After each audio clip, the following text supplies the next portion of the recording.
Hello everyone, আসসালামু আলাইকুম। আপনারা সবাই কেমন আছেন? আলহামদুলিল্লাহ আমরা অনেক ভালো আছি। তো আমি আজকে রান্না করবো হচ্ছে লতি। তো দেখেন কীভাবে আমি আজকে লতি রান্না করি। প্রথমে চুলা আমি একটা হাঁড়ি বসে দিচ্ছি। হাঁড়িটা গরম হওয়ার সাথে সাথে পরিমাণ মতো তেল দিয়ে দিচ্ছি। এবার হচ্ছে পরিমাণ মতো যখন তেল দিয়ে দিচ্ছি, তেল যখন গরম হয়ে যাবে তখন আমি দিয়ে দিব পরিমাণ মতো পেঁয়াজ কুচি। পেঁয়াজ কুচি দেওয়ার পর আমি একদম ভালো করে নিয়েছি, ভালোভাবে একদম ভালো করে কিছুক্ষণ সময়ের জন্য আমি পেঁয়াজগুলো একটু ভালো করে কষিয়ে নিব। তো আমি একটু নেড়ে চেড়ে নিচ্ছি ভালো করে, যাতেগুলো ভালো করে কষানো হয়ে আসে। এবার আমি এখানে দিয়ে দিব কষানোর সাথে সাথে 1 টেবিল চামচ আদা বাটা, তারপর দিয়ে দিব হচ্ছে 1 টেবিল চামচ রসুন বাটা। আদা বাটা রসুন বাটা দেওয়ার পর আমি এগুলো পেঁয়াজের সাথে ভালো করে নেড়ে চেড়ে নিচ্ছি। তো দেখতেছেন পেঁয়াজগুলো ভালোভাবে কষানো হয়ে আসছে।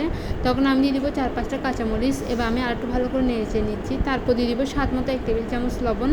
এবার দিব সবগুলো মশলা। আমি আপনাদেরকে বলতেছি কী কী মশলা দিচ্ছি। ফার্স্টে আমি দিয়ে দিলাম 1 টেবিল চামচ মরিচের গুঁড়ো, 1 টেবিল চামচ হলুদের গুঁড়ো, 1 টেবিল চামচ ধনিয়ার গুঁড়ো, 1 টেবিল চামচ জিরার গুঁড়া। তো বলতে গেলে আমার এখানে সবগুলো মশলা দেওয়া শেষ। আমি একদম ভালো করে নেড়েছে ভালোভাবে কিছুক্ষণ সময়ের জন্য মশলাগুলো কষিয়ে নিচ্ছি।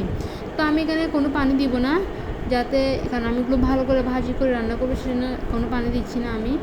তো আমি দেখতেছি ভালো করে নেড়েছে নিচ্ছি। তারপর আমি দিয়ে দেবো লতিগুলো আগে থেকে ছিঁড়ে ধুয়ে পরিষ্কার করে নিচ্ছি। আমি সবগুলো লতি দিয়ে দিচ্ছি, দেওয়ার পর ভালো করে নেড়েছে নিচ্ছি মশলার সাথে।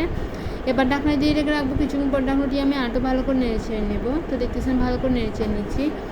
তো এবারে কিছুক্ষণের জন্য আমি এবার রেখে দিব চুলার মধ্যে। আস্তে আস্তে আমার লতি রান্নাটা কমপ্লিট হয়ে আসবে। আপনারা কিন্তু অবশ্যই পরিবারে দেখবেন, দিয়ে কিন্তু কমেন্ট করতে বলবেন যে আমার লতি রান্নাটা কেমন হয়েছে, আর কার কার এরকম লতি ভাজি করে খেতে ভালো লাগে তারা কিন্তু অবশ্যই কমেন্ট করে জানাবেন। আর হ্যাঁ, লতিগুলো যাতে একটু না চুলকে সেজন্য আমি এখানে দিয়ে দিব হচ্ছে বেলুম্বু। তো বেলুম্বুগুলো আমি আগে থেকে পানি দিয়ে জুস ফেলে দিয়েছি, তারপর আমি এখানে বেলুম্বুগুলো দিয়ে দিয়েছি। দেওয়ার পর হচ্ছে ভালো করে নেড়ে চেড়ে নিয়েছি।